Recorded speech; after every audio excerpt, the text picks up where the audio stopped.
जय हिंद साथियों। आज चलिए 11th फिजिक्स शुरू करते हैं। पहला चैप्टर भौतिक जगत। इस भौतिक जगत नामक चैप्टर में हम लोग भौतिक विज्ञान क्या होती है, भौतिक विज्ञान की शाखाएं क्या हैं, भौतिक विज्ञान प्रौद्योगिकी के साथ कैसा संबंध रखता है जो समाज के लिए लाभकारी है, और इसके बाद हम लोग पढ़ेंगे प्रकृति में जो बल होते हैं। तो आइए सबसे पहले भौतिक विज्ञान देखते हैं कि भौतिक विज्ञान है क्या। शुरू में जब मनुष्य जंगल से निकलकर सभ्यता की ओर बढ़ रहा था तो उसी में कुछ तर्कशील व्यक्ति थे, बुद्धिजीवी व्यक्ति थे। उन्होंने प्रकृति में जो घटनाएं घट रही थी उस पर तर्क करना शुरू किया। जैसे बिजली चमक रही थी,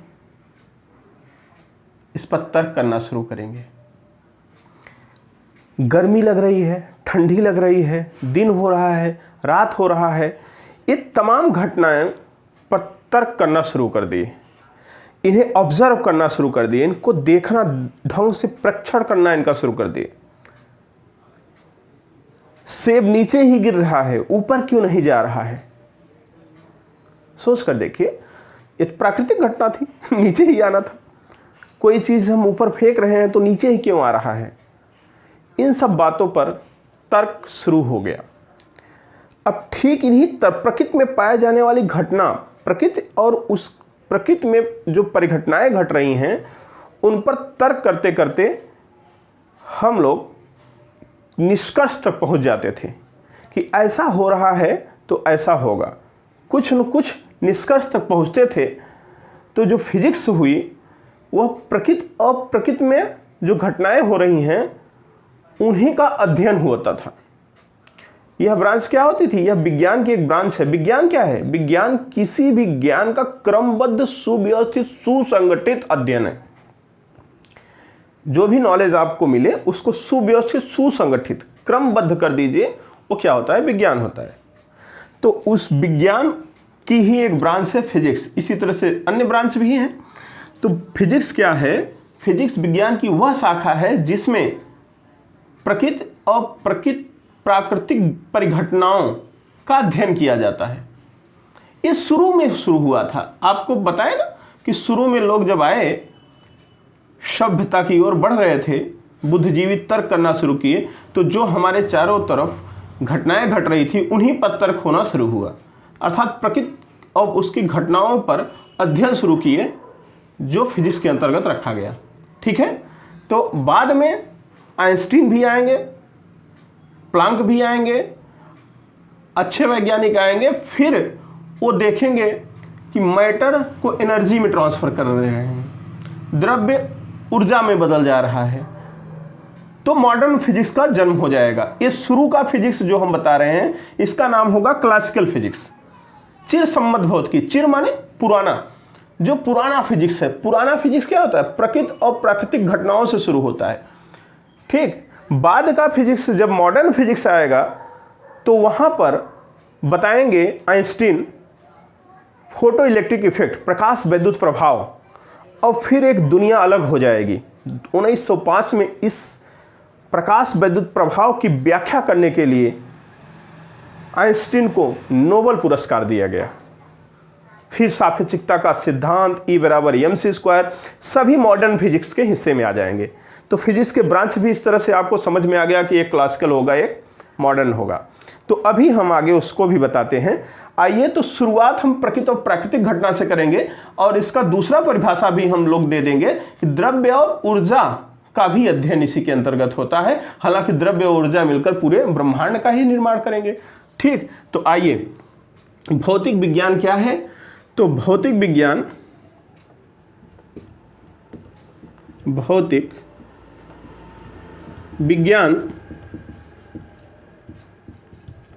विज्ञान की वह शाखा है, भौतिक विज्ञान विज्ञान की वह शाखा है जिसमें प्रकृति तथा प्राकृतिक प्रकृति तथा प्राकृतिक परिघटनाओं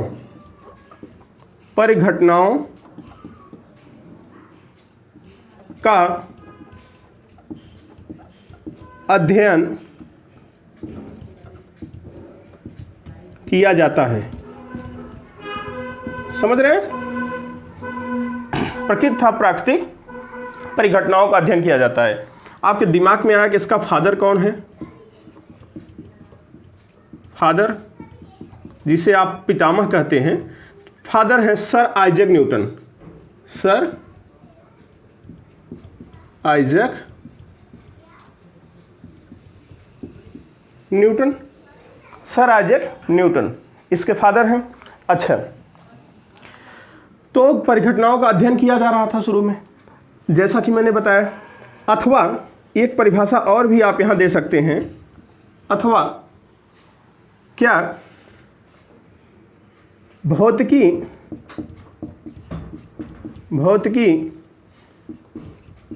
विज्ञान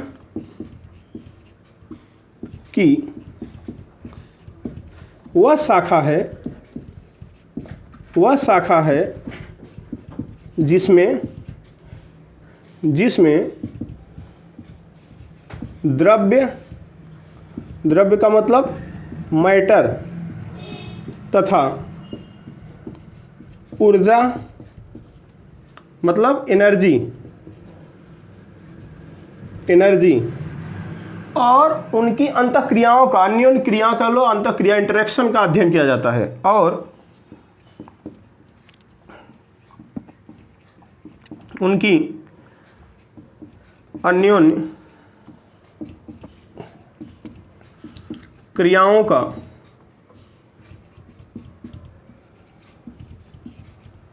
अध्ययन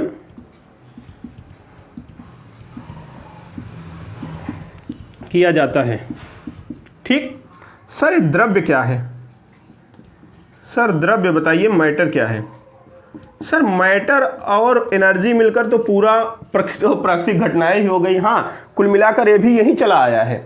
ध्यान दीजिए, मैटर में क्या क्या आ जाएगा?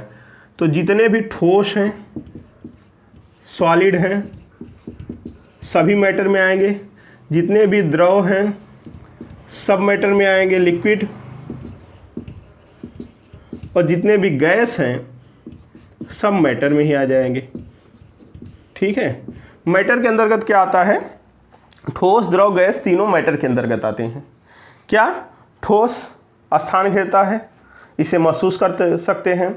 द्रव स्थान घेरता है, महसूस कर सकते हैं। गैस स्थान घेरता है, महसूस कर सकते हैं।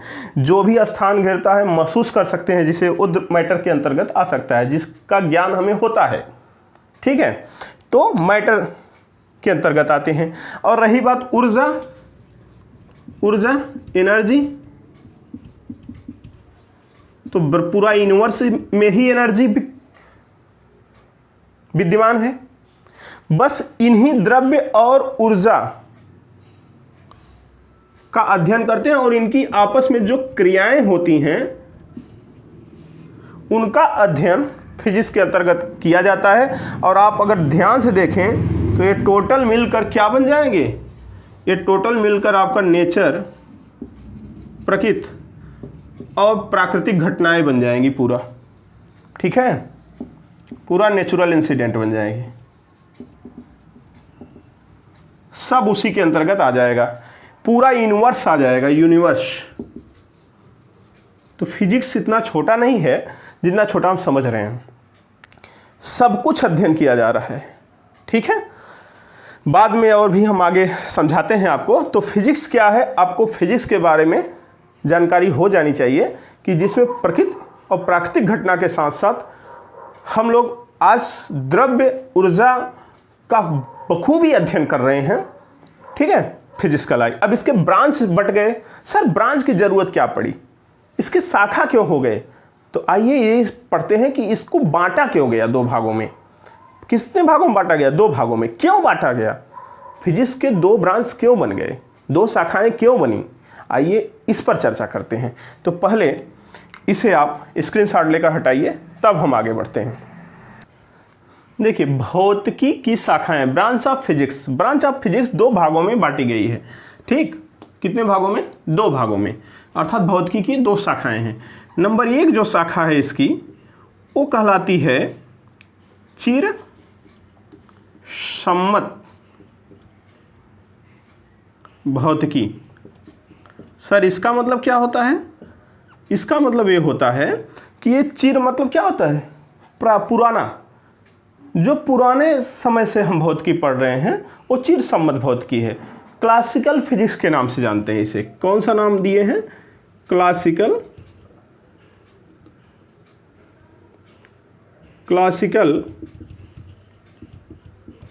फिजिक्स। क्या नाम रखे? Classical physics.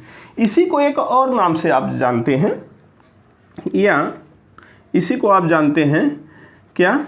स्थूल फिजिक्स, स्थूल भौतिकी। क्या सर? स्थूल भौतिकी। स्थूल मतलब बड़े बड़े पैमाने वाला, माइक्रोस्कोपिक।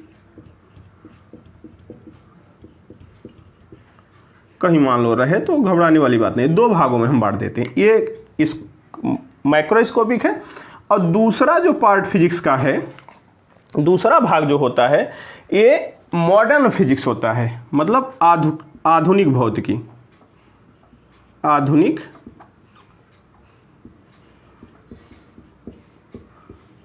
भौतिकी।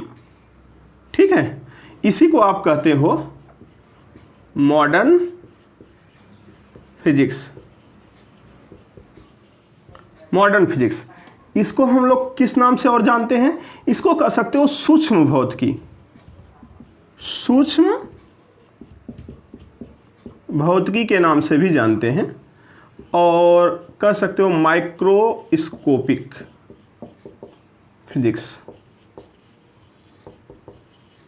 ठीक, तो इन नामों से हम जानते हैं क्लासिकल फिजिक्स, मॉडर्न फिजिक्स, दो भागों में बांट दिए। अब क्लासिकल फिजिक्स में सर क्या पढ़ना है अपने को?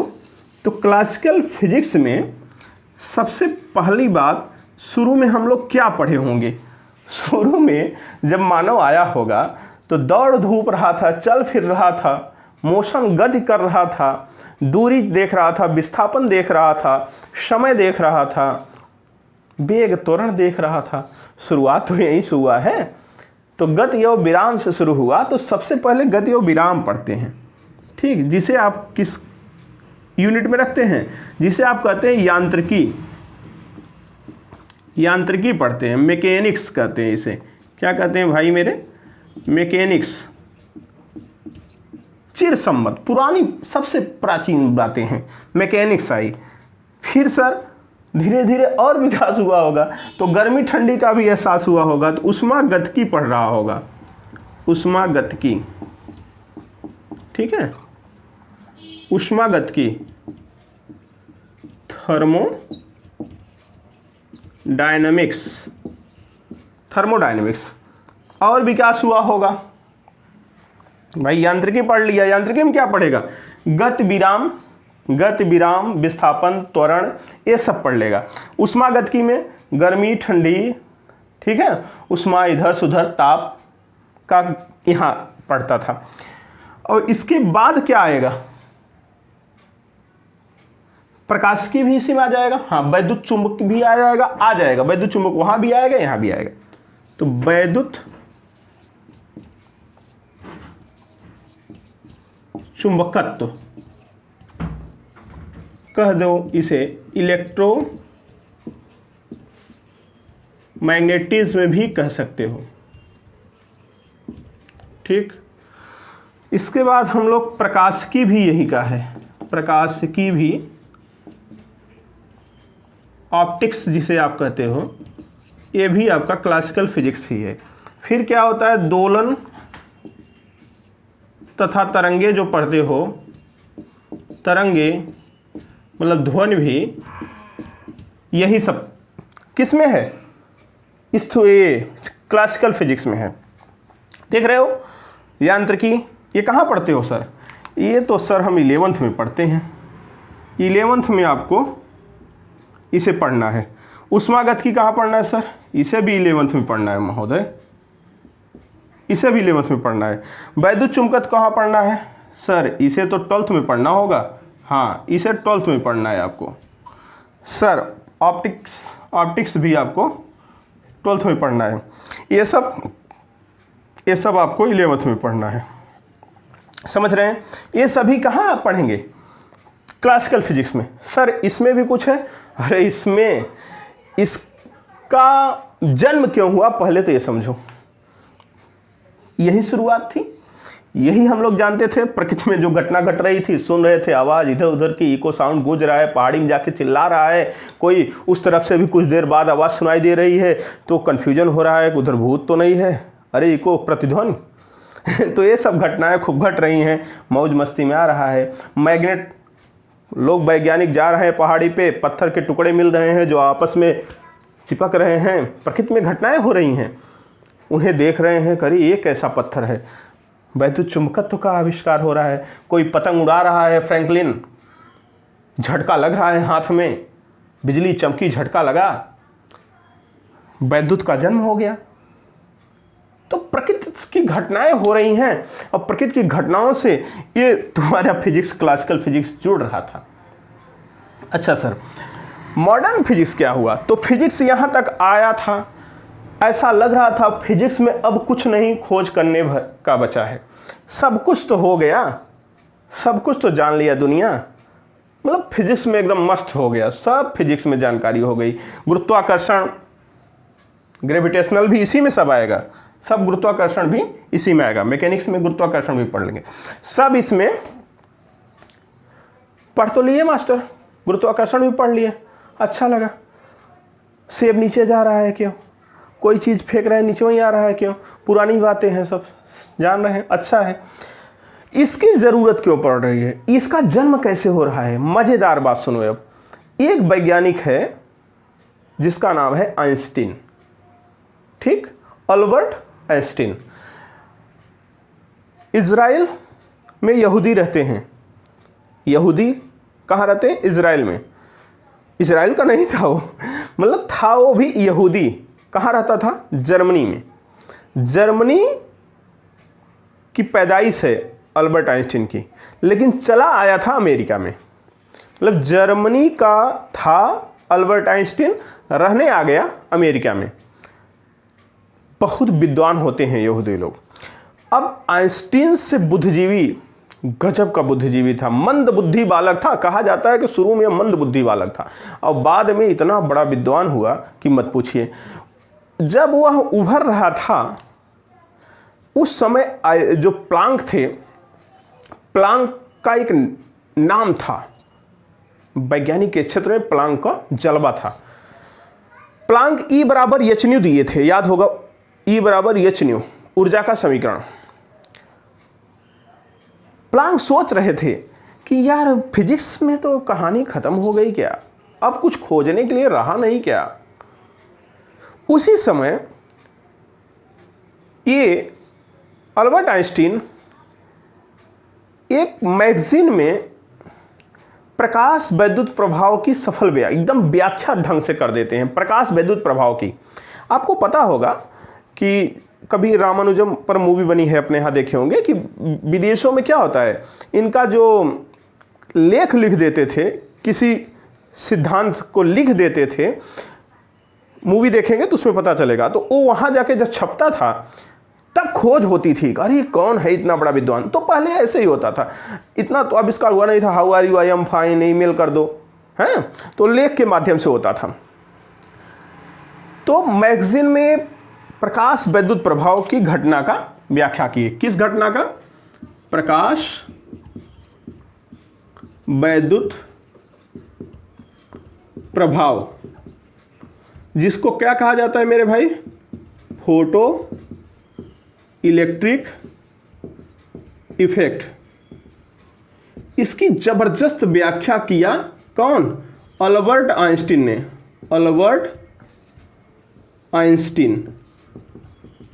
आइंस्टीन ने इसकी व्याख्या करके, प्रकाश वैद्युत प्रभाव की व्याख्या करके कहाँ रख डाल दिया? मैगजीन में छपवा दिया। अब वह मैगजीन में जब छपा, फिजिक्स की मैगजीन थी, छप गया, तो जब वो प्लांक ने देखा तो उनका पूरा ब्रेन घूम गया। वाह! उन्होंने लिखा, प्लांक ने रिस्पांस दिया कि फिजिक्स का जन्म ही अभी शुरू हुआ है। सोचो, फिजिक्स अभी तक समझ में आ रहा था, खत्म हो गया, कुछ खोजने के लिए बचा नहीं है। लेकिन फिर प्लांक ने कहा कि फिजिक्स अभी तो पैदा हो रहा है। इस व्याख्या का इतना असर पड़ा, प्रकाश वैद्युत प्रभाव, फोटो इलेक्ट्रिक इफेक्ट, इंटर में पढ़ेंगे आप, इतना ज़बरदस्त प्रभाव पड़ा कि पूरी दुनिया में तहलका मच गया कि फिजिक्स का अभी जन्म हो रहा है। अब खोजा जाने लगा अल्बर्ट आइंस्टीन कौन है, इतना बेहतरीन दिमाग, गजब का दिमाग, इसको लाया गया। और आपको पता होगा सन 1905 में इसी प्रकाश वैद्युत, पूछा जाता है, कई परीक्षाओं में पूछा गया है, इसी प्रकाश वैद्युत प्रभाव की व्याख्या के लिए अल्बर्ट आइंस्टीन को नोबेल पुरस्कार मिला था, नोबेल प्राइज मिला था। ठीक है, इसी प्रकाश वैद्युत प्रभाव की व्याख्या के लिए अल्बर्ट आइंस्टीन को नोबेल पुरस्कार मिला था। कई बार परीक्षाओं में आता है कि अल्बर्ट आइंस्टीन को नोबेल पुरस्कार मिला था सापेक्षिकता का सिद्धांत के लिए, प्रकाश वैद्युत प्रभाव के लिए, दुनिया में तमाम घटनाएं हैं उनको लगा देगा। तो लोगों के दिमाग में आता है सापेक्षिकता का सिद्धांत, नहीं, प्रकाश वैद्युत प्रभाव के लिए, क्योंकि यहीं से पूरी दुनिया अब चेंज हो जाएगी। होता क्या है, आइंस्टीन के इसी घटना से इतना प्रभाव हुआ कि इसके बाद ये हुआ, फिजिक्स का जन्म हुआ है, तो उसी जो फिजिक्स का जन्म हो रहा था उसी को मॉडर्न फिजिक्स नाम दिया गया। और मॉडर्न फिजिक्स का पितामह किसे कहा गया, तो आइंस्टीन को कहा गया। कहानी में मज़ा आया होगा आपको। तो मॉडर्न फिजिक्स का जो पितामह हुआ वो फादर कौन हो गया, मॉडर्न फिजिक्स का जो फादर है वो है अल्बर्ट आइंस्टीन, अल्बर्ट आइंस्टीन। आशा करता हूँ मेरी बातें समझ में आ गई होंगी। तो भाई आज जो फिजिक्स चल रहा है, how are you, I am fine, हाँ, पूरा कृत्रिम उपग्रह यहाँ से वहाँ तक भाग रहे हैं, इलेक्ट्रॉनिक्स की दुनिया में जी रहे हो, आप वहाँ बैठे हो, हम यहाँ से पढ़ा रहे हैं। इलेक्ट्रॉनिक्स चल रहा है ना, लॉजिक गेट्स पे पूरा कंप्यूटर, सुपर कंप्यूटर, दुनिया में का बन रहा है, समझ रहे हैं। एटम के अंदर जाके अभी तक तो पता था कि एटम भी बहुत बड़ी चीज़ है, उसके अंदर जाके पता है कौन कौन सा कण खोज के निकाल रहे हैं। ठीक है, न्यूक्लियर एनर्जी खोज रहे हैं, एटॉमिक एनर्जी की बात हो रही है, बड़ी बड़ी बातें हो रही हैं। तो वो सब मॉडर्न फिजिक्स के अंतर्गत आ गया। तो मॉडर्न फिजिक्स के अंतर्गत सूक्ष्म भौतिकी इसलिए कहते हैं कि एटम ओटम की बात करने लगता है यहाँ। तो इसके अंतर्गत क्या आ गया, इसके अंतर्गत आपका सापेक्षिकता का सिद्धांत भी आएगा। सापेक्षिकता का सिद्धांत, जो भी सापेक्षिकता का सिद्धांत दिया गया, थ्योरी ऑफ रिलेटिविटी, ये भी इसके अंतर्गत आएगी। और इसके अंतर्गत आएगा परमाणु भौतिकी भी आएगी, परमाणु भौतिकी, एटॉमिक फिजिक्स,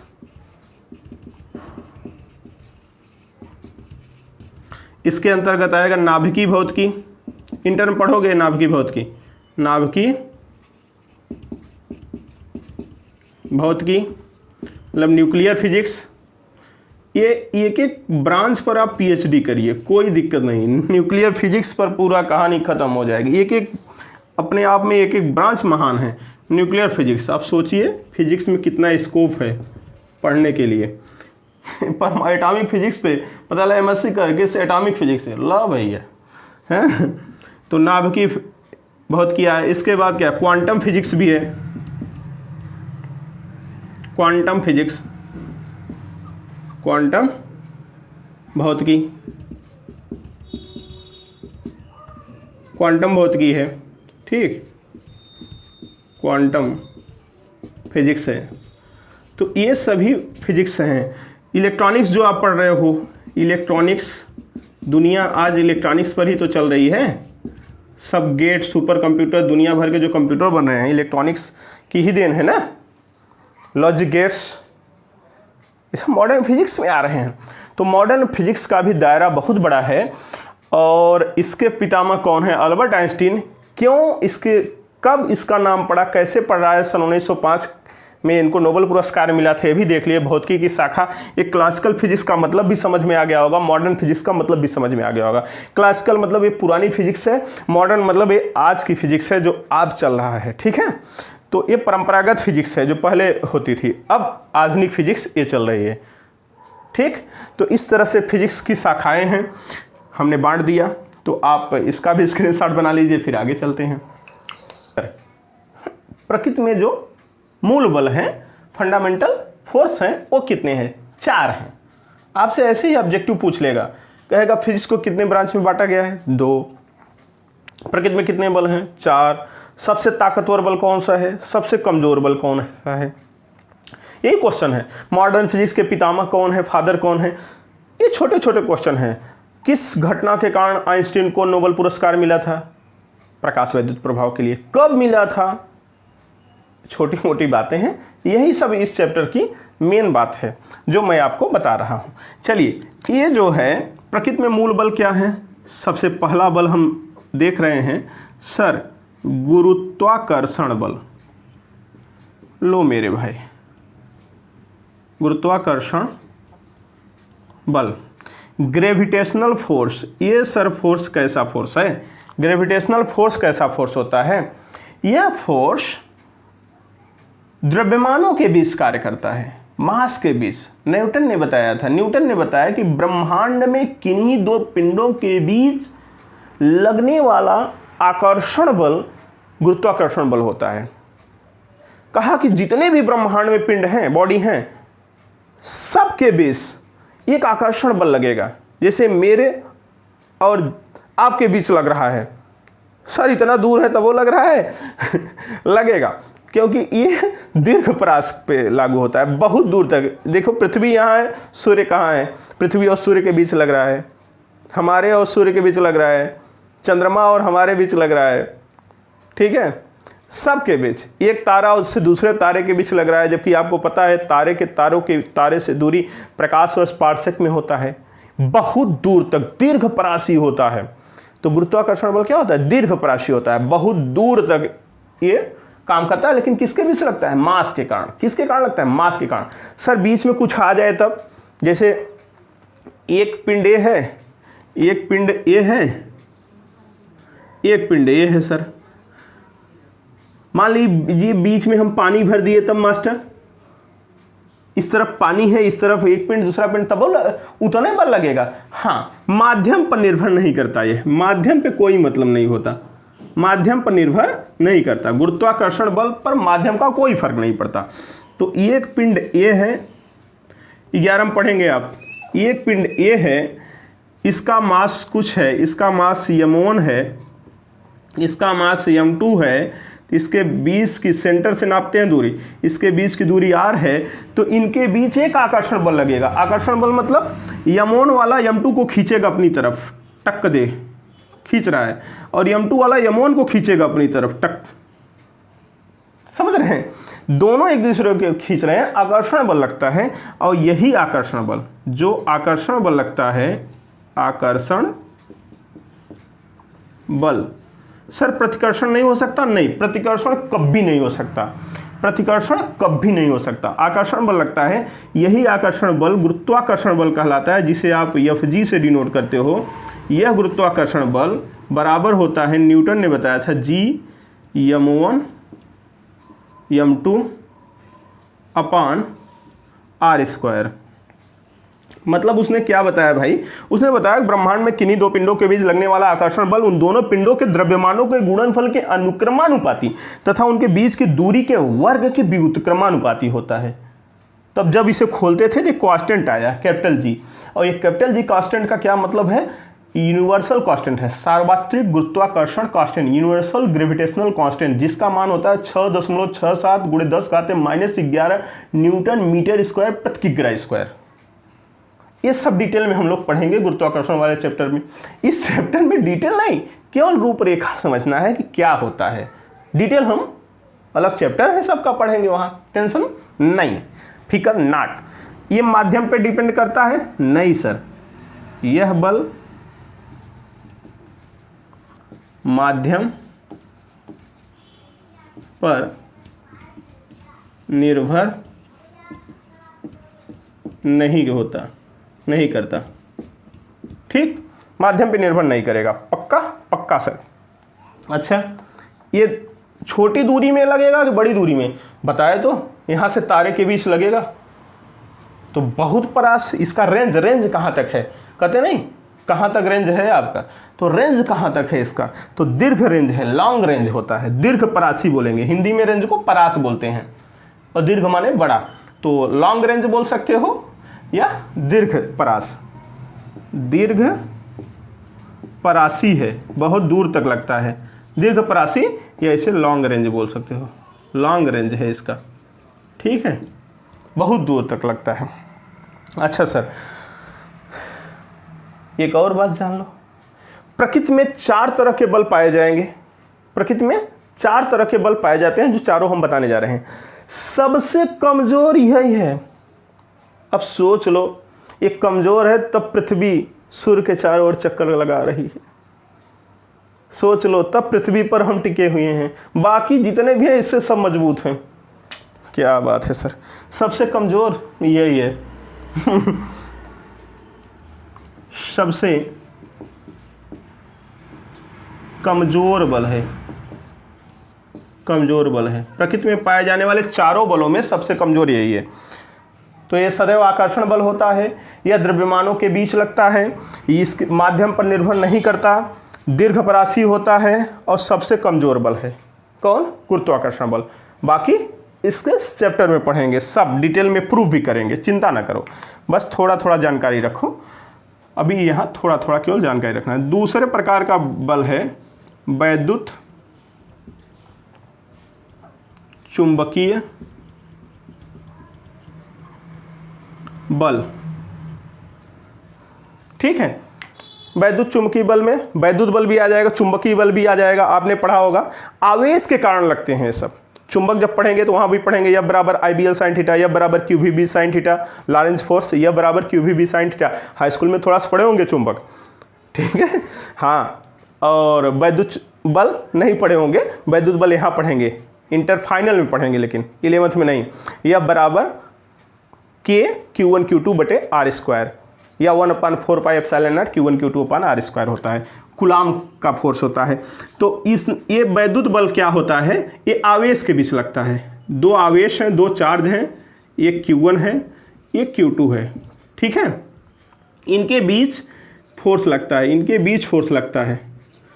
तो समस्या यहाँ ये होता है कि फोर्स तो लगेगा, लेकिन चार्ज 2 प्रकार से होते हैं, प्लस और माइनस। तो यदि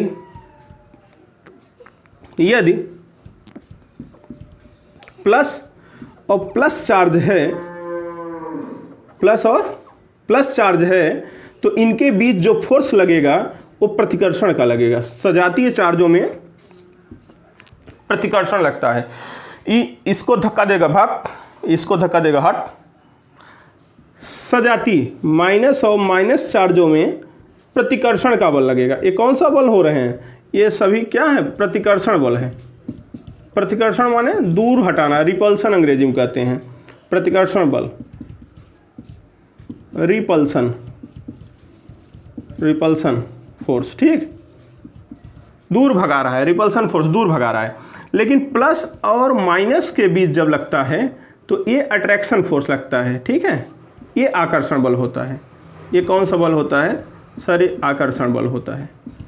तो मतलब जो वैद्युत बल होता है वो आकर्षण बल और प्रतिकर्षण बल दोनों प्रकार का होता है, लेकिन ये जो होता है सदैव आकर्षण होता है, गुरुत्वाकर्षण वाला। अच्छा, अब इसमें अगर 2 आवेश Q1 और Q2 एक दूसरे से r दूरी पर रखे गए हैं, एक दूसरे से r दूरी पर हैं, तो इनके बीच जो फोर्स लगेगा ठीक न्यूटन की तरह इनका भी है, वो फोर्स कहलाएगा वैद्युत बल, इलेक्ट्रिक फोर्स। अब वो फोर्स क्या होता है? इन दोनों आवेशों के गुणनफल के अनुक्रमानुपाती और बीच की दूरी के वर्ग के व्युत्क्रमानुपाती। वही बात यहाँ कहा था, द्रव्यमानों के गुणनफल के अनुक्रमानुपाती, बीच की दूरी के वर्ग के व्युत्क्रमानुपाती। कूलाम, ये कूलाम फोर्स कहलाता है। इसे न्यूटन ने दिया था, इसे कूलाम में दिया था।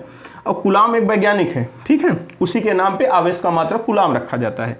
तो Q1 Q2 रखो तो एक कांस्टेंट आ जाएगा, के Q1 Q2 upon R square. Sir के का मान कुछ होता है जी, 1/4 पाई एप्सिलॉन नॉट होता है। इंटर फाइनल में पढ़ोगे, टेंशन ना लो, बस केवल जान लो कि ऐसा बल लगता है, वैद्युत चुंबकीय बल लगता है, आवेशों के बीच लगता है। ये किसके बीच लगता है? आवेशों के बीच। क्या ये भी दीर्घ परासी होता है? हाँ, ये भी दीर्घ परासी होता है, ये भी दूर तक खूब लगता है, दीर्घ परासी ये भी होता है, बहुत लॉन्ग रेंज तक लगता है, दीर्घ परासी होता है ये भी। ठीक है, यह ताकतवर होता है सर? हाँ होता है। सर माध्यम पे निर्भर करता है कि नहीं? माध्यम पे निर्भर करता है कि नहीं? करता है। ये नहीं करता, लेकिन ये करता है। बीच में माध्यम आ जाएगा, जैसे निर्वात में रखे हो दो आवेश तो उनके बीच बल अलग होगा, पानी में रख दिए दो आवेश उनके बीच बल अलग होगा। यह बल माध्यम पर निर्भर करता है, यह बल माध्यम पर निर्भर करता है।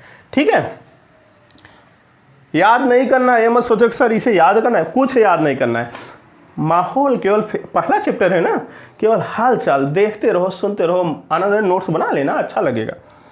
ठीक है, माध्यम पर निर्भर करता है। ठीक है सर, कमजोर है ताकतवर? अब इससे तो बहुत ही ताकतवर है, इससे ज़्यादा ताकतवर है, लेकिन आगे आने वालों से कमजोर है।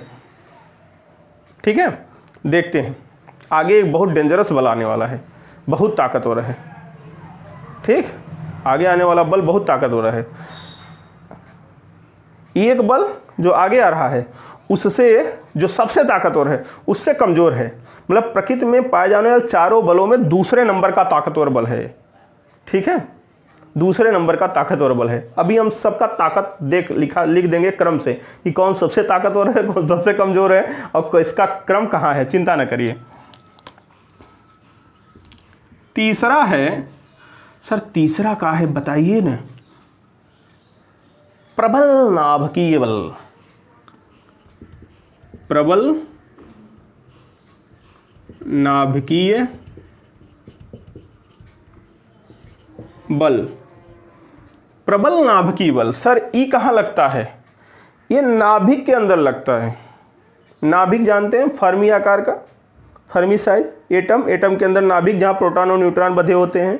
हाँ, तो प्रोटॉन और न्यूट्रॉन को बांधे रखता है ये नाभिक के अंदर लगता है। प्रोटॉन को प्रोटॉन से, प्रोटॉन को न्यूट्रॉन से, न्यूट्रॉन को न्यूट्रॉन से, सोच कर देखो।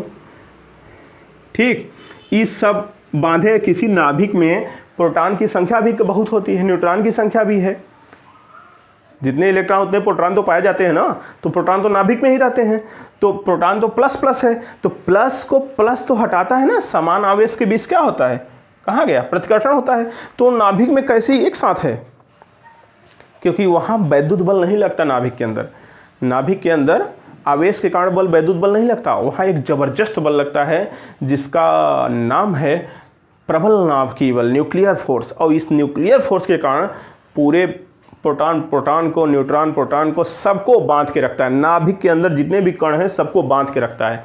नाभिक के अंदर कणों को बांध कर रखने वाला बल है। नाभिक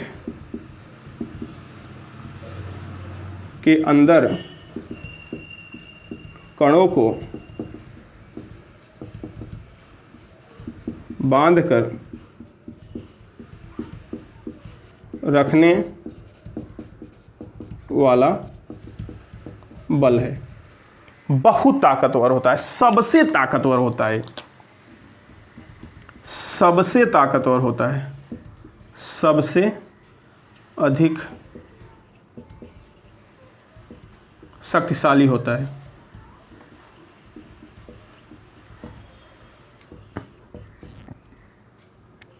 सबसे अधिक शक्तिशाली कहाँ लिखें, छोटा लिख दो मास्टर। सबसे अधिक शक्तिशाली होता है, सबसे अधिक शक्तिशाली होता है, सोच लो। सबसे ज़्यादा पावरफुल बल होता है। ये दीर्घपरास लगेगा। अरे नाभिक कितने आकार का होता है बताओ? अरे फर्मी 10⁻⁻15 मीटर, बहुत छोटा नाभिक होता है। अब उस नाभिक के अंदर लगता है, बाहर नहीं लगेगा। ये नहीं कि सर बाहर लगेगा, नहीं, नाभिक के अंदर लगता है। तो बहुत छोटा रेंज है, एकदम शॉर्टेस्ट रेंज है समझ लो।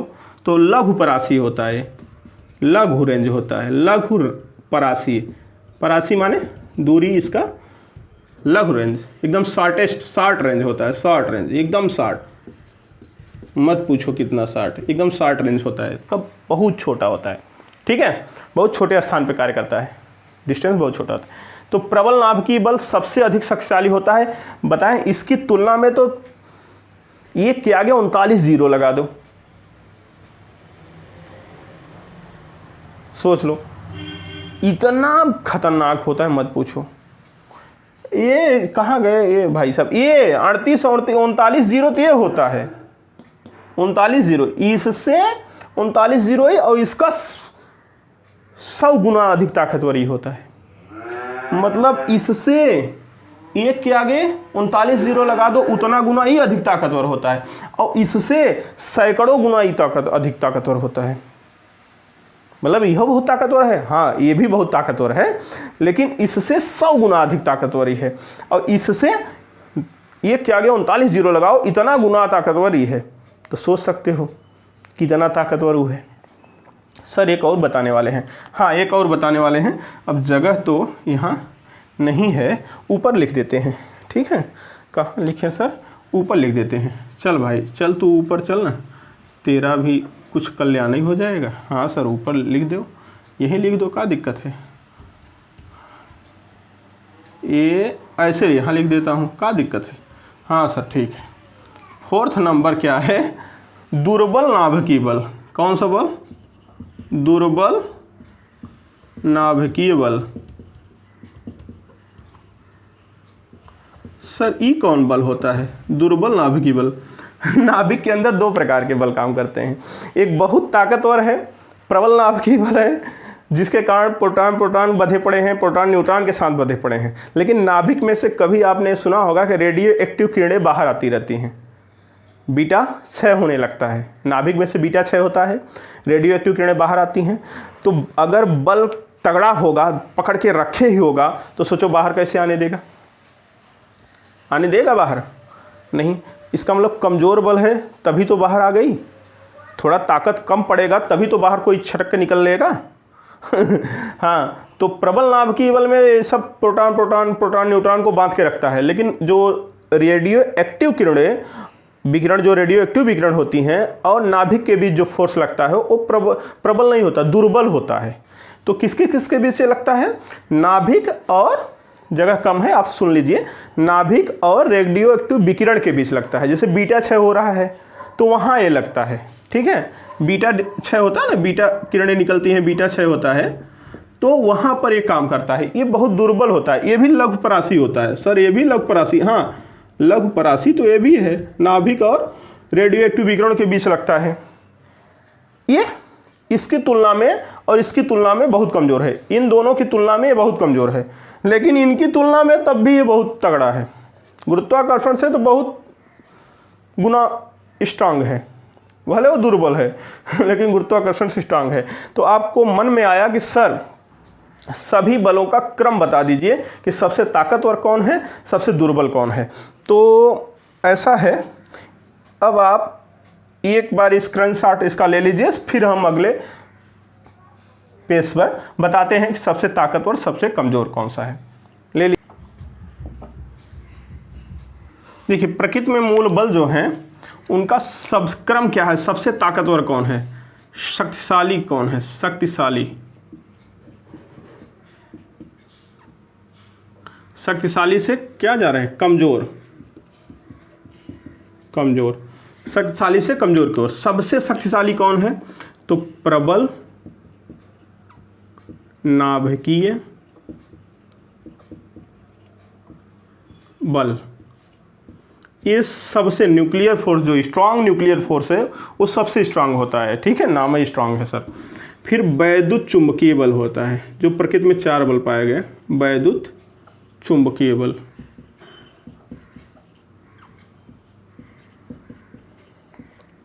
वैद्युत चुंबकीय बल मतलब अगर ये एक है तो एक का 100वां हिस्सा ये है, ठीक है। और इसके बाद जो आ रहा है, इसके बाद दुर्बल नाभिकीय बल आएगा, दुर्बल नाभिकीय बल आएगा। ये एक के आगे 13 जीरो लगाओ, वो 13 जीरो लगाओगे तब जो हिस्सा आएगा इसका वह हिस्सा बनेंगे। मतलब एक में एक के आगे 13 जीरो का भाग करो तो जो छोटा सा बल मिलेगा वो मिलेगा, इसकी तुलना में इतना गुना कम है। ठीक है, 10 घाते -13 कर सकते हो, यह 1 कर सकते हो, यह 10 घाते -2 कर सकते हो, और यह 10 घाते -13 कर सकते हो, आगे 10 घाते -38 कर सकते हो। ठीक है, तो ध्यान देना दुर्बल नाप की बल और जो आ रहे हैं गुरुत्वाकर्षण बल, ये बहुत कमज़ोर होते हैं। गुरुत्वाकर्षण बल सबसे कमज़ोर होते हैं। तो सबसे ताकतवर, सबसे शक्तिशाली ये है, और सबसे कमज़ोर ये है। सबसे कमज़ोर ये है। जान लो, परीक्षाओं में पूछा जाता है कि प्रकृति में पाए जाने वाले बल में सबसे शक्तिशाली बल कौन है, सबसे कमज़ोर। ज़्यादातर सबसे कमज़ोर पूछा जाता है, क्योंकि गुरुत्वाकर्षण बल लोगों के दिमाग में रहता है, सबने नाम सुना है, तो दिमाग में आता है यार गुरुत्वाकर्षण बल कमज़ोर कैसे होगा, गुरुत्वाकर्षण बल तो ताकतवर है, और जबकि सबसे कमज़ोर वही है। समझ रहे हैं? हाँ, तो जो 4 बल पाए जाते हैं प्रकृति में, उसमें सबसे कमज़ोर वाला गुरुत्वाकर्षण बल है। आता है, आया है, ठीक है, ठीक ठाक परीक्षाओं में भी आता है, तो इसलिए इसको एक बार ज़रूर अपने ब्रेन में रखेंगे, जीवन में कहीं न कहीं मुलाकात हो जाएगी। तो फिर आगे क्या बात हो जाएगी? हाँ, जान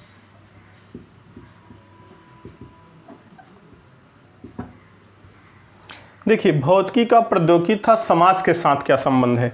चलिए इसे थोड़ा सा पढ़ लेते हैं, फिर मैथ के साथ संबंध पढ़ लेते हैं, काम हो जाएगा, इस चैप्टर का काम हो जाएगा। भौतिकी का प्रौद्योगिकी, प्रौद्योगिकी मतलब टेक्नोलॉजी, और समाज सोसाइटी मतलब हम आप। तो प्रौद्योगिकी के साथ कैसा संबंध है?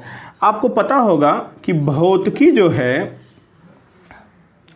किसी भी घटना के बारे में हम लोग जानते सुनते हैं, प्रकृति में पाई जाने वाली घटना के बारे में पढ़ रहे हैं, फिर उन पर नियम कानून बनाए जाते हैं, और नियम कानून और सिद्धांत बनाए जाते हैं, और उन्हीं सिद्धांतों पे टेक्नोलॉजी काम करती है। आपकी जो भी टेक्नोलॉजी आज काम कर रही है, पहले क्या होता है, भौतिकी फिजिक्स उस पर नियम बनाती है, बहुत परीक्षण लेती है, देखती है, ऑब्जर्व करती है घटनाओं को, फिर उन पर सिद्धांत देती है, नियम बनाती है, उस नियम पर टेक्नोलॉजी काम करती है, और जो टेक्नोलॉजी बना देती है किसी डिवाइस को, तो वो समाज में यूज होता है। जैसे मान लो कि आपको हम कहें कि फैराडे ने ऑब्जर्व किया कि चुंबक से करंट क्यों नहीं पैदा होगा। जब करंट से चुंबक पैदा होता था, आपने हाई स्कूल में थोड़ा सा पढ़ा होगा कि जब करंट फ्लो होता है तो चारों तरफ चुंबकीय क्षेत्र पैदा हो जाता है। फैराडे ने कहा कि भाई जब करंट फ्लो होने से चुंबकीय क्षेत्र पैदा होता है तो चुंबक के कारण करंट भी पैदा होना चाहिए। तो फैराडे के विद्युत चुंबकीय प्रेरण के सिद्धांत, जो फैराडे का नियम है ना, कौन सा, विद्युत चुंबकीय प्रेरण के सिद्धांत पर क्या काम किया आपका, क्या काम किया सर? जनरेटर बना कि नहीं, जिसे डायनेमो कहते हो भाई, डायनेमो बना। तो ये टेक्नोलॉजी आई कि नहीं,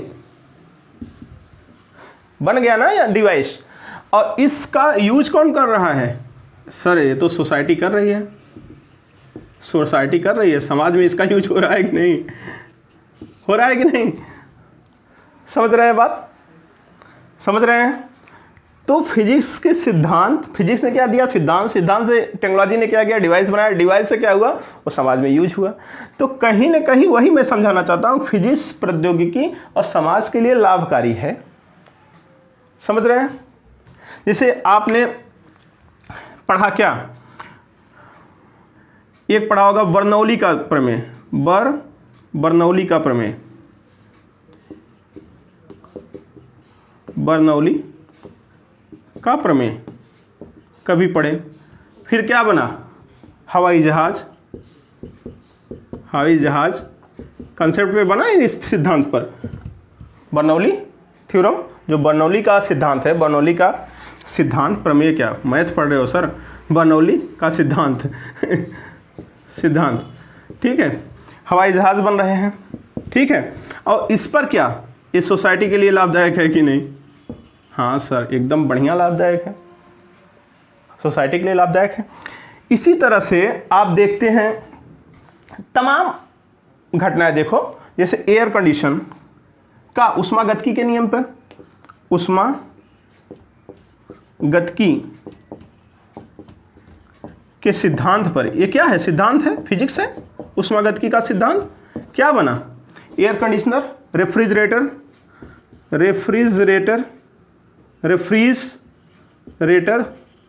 और क्या, एयर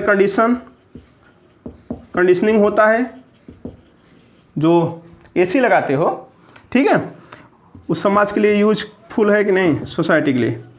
सर सोसाइटी के लिए तो बहुत यूजफुल है, गर्मी में एकदम मज़ा आ जाता है। हाँ ठीक इसी तरह से आप जो अभी देख रहे हो, इलेक्ट्रॉनिक्स का पूरा सिद्धांत लग रहा है, गेट्स का लॉजिक गेट्स, दुनिया भर का लॉजिक गेट्स लग रहे हैं।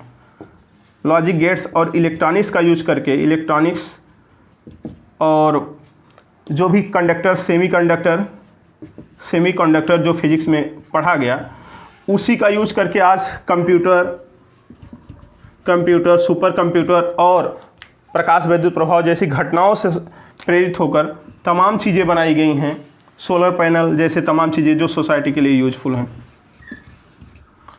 तो कहीं न कहीं फिजिक्स से टेक्नोलॉजी आ रही है और टेक्नोलॉजी सोसाइटी के लिए लाभप्रद है। बात समझ में आ रहा है कि नहीं? तो इस तरह से भौतिकी का प्रौद्योगिकी और समाज के साथ संबंध भी होता है, ठीक है। चलें आगे, के साथ संबंध, ये मेरे भाई, ये तो एकदम से समझ लो ऐसा संबंध है कि कह लो कि गणित क्या है, पूरा टूल है। गणित क्या है, गणित टूल है, टूल्स है, किसके लिए, भौतिकी के लिए, भौतिकी के लिए। क्यों सर? टूल्स माने औजार हैं, औजार। जैसे कभी भी डॉक्टर कितना भी अच्छा हो डॉक्टर कितना भी अच्छा हो,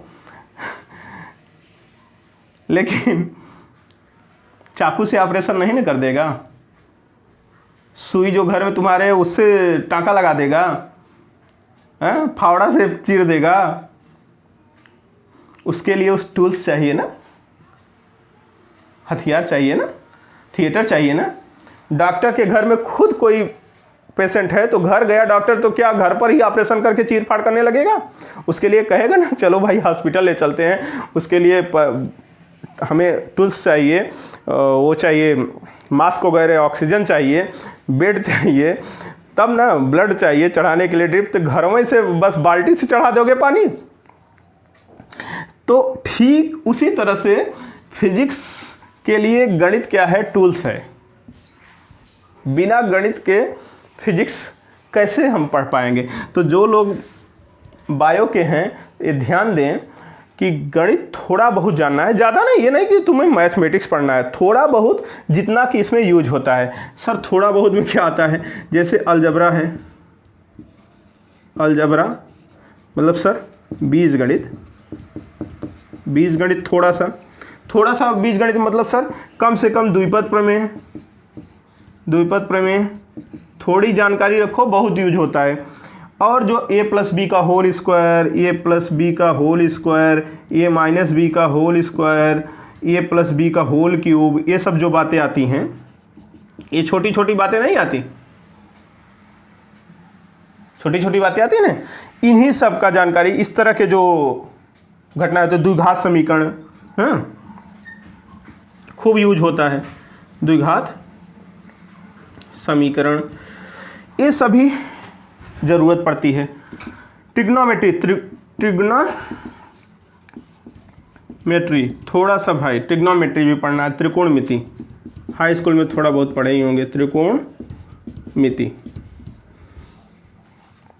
sign theta, cos theta, tan theta, zero का वैल्यू, साइन जीरो का वैल्यू, साइन 45 का वैल्यू, साइन 30 का वैल्यू, कॉस जीरो का वैल्यू, 45 का वैल्यू, 30 का वैल्यू, 60 का वैल्यू, 90 का वैल्यू, साइन 90 प्लस थीटा बराबर क्या होता है, साइन 180 माइनस थीटा बराबर क्या होता है, जो 4 कोऑर्डिनेट होते हैं उसके कब चेंज होता है, ये थोड़ी थोड़ी जानकारी आपको होना चाहिए। Sine square theta plus cos square theta बराबर 1, साइन 2 थीटा बराबर 2 साइन थीटा कॉस थीटा। हालांकि अगर नहीं आता तो घबराने की बात नहीं है, तब तो सर बेकार हो गया, आप चले पढ़े नहीं। फिजिक्स क्या बता रहा है, भौतिक जगत पढ़ रहे हैं तो बता रहा है कि ज़रूरत पड़ती है, और ये तो मास्टर की जिम्मेदारी है ना पढ़ाने की। आप नहीं पढ़े तो मास्टर पढ़ाएगा, कैसे पढ़ाएगा। अब उसमें जब वो आएगा मैथ, एक वीडियो में अगर पढ़ा के रख दोगे तो आप कभी नहीं याद कर पाओगे। जैसे जैसे जहाँ जहाँ जो चीज़ें आएंगी वो आपको समझाते हुए चलेगा, ये मान के चलेगा कि आप मैथ के छात्र नहीं हैं, ठीक है। और कुछ लोग मैथ के छात्र हों तो ज़्यादा खुश होने की ज़रूरत नहीं है, क्योंकि ट्रिग्नोमेट्री और अलजेब्रा आप पढ़े होंगे ज़रूर और इस समय पढ़ रहे होंगे, जिससे आपको फ़ायदा होगा। लेकिन ये जो जा रहा है इसको आप भी नहीं पढ़े हैं, कैलकुलस इंटर फाइनल में पढ़ोगे, और बड़ी ज़बरदस्त ज़रूरत इसका 11 में ही हो जाएगा। अवकलन और समाकलन, इसमें क्या पढ़ोगे, अवकलन और समाकलन। तो जो ज़रूरत पड़ेगी हम उसे आपको यहाँ समझा के तब जो है आगे चलेंगे, अवकलन और समाकलन भी समझा के तब आगे चलेंगे। आईआरटी और पॉलिटेक्निक की क्लास में देखोगे अगर, तो गति के समीकरण सॉल्व करते समय अवकलन और समाकलन लगा के हम सवाल सॉल्व किए थे, आईआरटी और मेडिकल का सवाल। लेकिन समस्या ये है कि बहुत आसान होता है, वहाँ हम मान के आते हैं कि इंटर करके लोग आए हैं, जब इंटर फाइनल करके आए हैं तो ये अवकलन और समाकलन उनको आता है, डिफरेंशिएशन और इंटीग्रेशन आता है। और आप अभी 11th में हैं तो हम ये नहीं मानेंगे कि आपको आता है, क्योंकि ये तो 12th में मिलेगा। 12th कर लेते तब पढ़ाते तो आपको मान लेते कि आता है। तो अभी चिंता नहीं है, ये जब ज़रूरत पड़ेगी जहाँ तो मैं इसको भी समझा के तब आगे बढ़ूँगा, आप तनाव ले लीजिए। अब ये कहिए कि एक क्लास में सर इक्वल पढ़ाई देता तो सही रहा, तो वो एकदम से बर्डन हो जाएगा, कभी जीवन में तैयार नहीं होगा, ऊबन छूटेगा। समय के साथ हर चीज़ पढ़ो, ज़्यादा अच्छा लगेगा। तो मैथ के साथ देख रहे हो कि इसका संबंध है। सर ज्योमेट्री भी आएगी, थोड़ा बहुत ज्योमेट्री भी आएगी भाई, क्यों नहीं आएगी। ज्योमेट्री के साथ दुर्व्यवहार थोड़ी होगा, फिजिक्स है, सबको सम्मान देता है। ज्यामिति भी आएगा, थोड़ा बहुत ज्यामिति भी आएगा, है ना। हाँ, तो लेकिन सबसे ज़्यादा अगर इम्पॉर्टेंट कोई चीज़ है तो कैलकुलस और ट्रिग्नोमेट्री यहाँ बहुत ज़रूरत पड़ेगी। हालांकि ये सब तो बहुत छोटी चीज़ है, आप जानते ही होंगे। ये और ये खूब ज़रूरत पड़ती है, और मज़ा तो ये आता है मैकेनिक्स में, इसका योगदान से, इसके कैलकुलस से बहुत बड़े बड़े सवाल बड़े जल्दी आ जाते हैं, बहुत आसानी से आ जाते हैं, समझ लो। और ये मत सोचिए कि सर बिना इसके काम चल जाएगा। अगर जीवन में फिजिक्स पढ़ना है तो कैलकुलस बिना आप नहीं पढ़ सकते, चाहे बायो के हो चाहे मैथ के।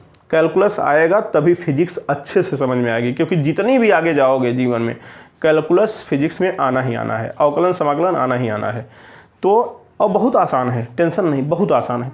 तो ये मतलब मैथ क्या है, टूल्स हैं, ये सभी टूल्स हैं भौतिकी को समझने के लिए। भौतिकी आप गंभीरता से अब पढ़ने चल रहे हो, हाई स्कूल तक तो ये विज्ञान के एक छोटे से पार्ट के रूप में पढ़ रहे थे फिजिक्स। अब फिजिक्स स्वयं एक विषय के रूप में आया है। वहाँ तो विज्ञान में फिजिक्स पढ़ रहे थे, विषय विज्ञान था, उसमें एक फिजिक्स था, केमिस्ट्री था, बायो था। अब आ रहा है कि नहीं, हम खुद फिजिक्स हैं, खुद विषय हैं। तो खुद विषय है तो सब चीज़ उसके समझना पड़ेगा कि ये सब टूल्स हैं हमें पढ़ने के लिए, ये सब टूल्स हैं। तो इन सब टूल्स को भी जानो, ज़रूरत के अनुसार हम टूल्स देते रहेंगे। और आप अच्छा तो ये होगा कि आईआरटी पॉलिटेक्निक की जो भी क्लास हम किए हैं